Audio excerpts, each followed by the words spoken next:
All right, thank you, Marcella. It is time for my final thought. It's finally here. At 10 a.m. this morning, House Intelligence Committee Chairman Adam Schiff will bring his gavel down, give his opening statement, and for the fourth time in our nation's history, a decision will be made as to whether the committee will send articles of impeachment to Congress to vote on.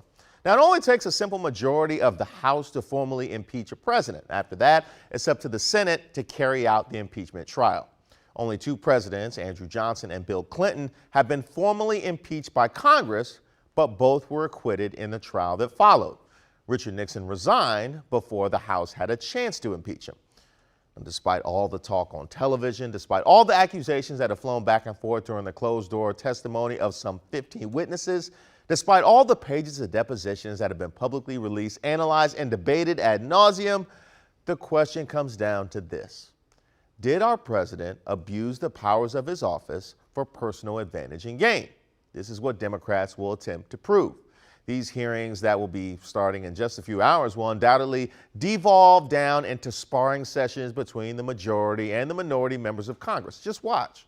Both sides will be looking to score political points by grandstanding for the cameras, and this will all be very unfortunate, especially for us, the people, because the seriousness of this moment demands that partisan politics be put aside and that the job of determining whether our president broke the law for selfish gain be done. The members sitting on the committee would do well to remember that history is watching and that what's said and done in these moments will be lasting and defining. And I would like to ask them, what kind of legacy do they wish to leave?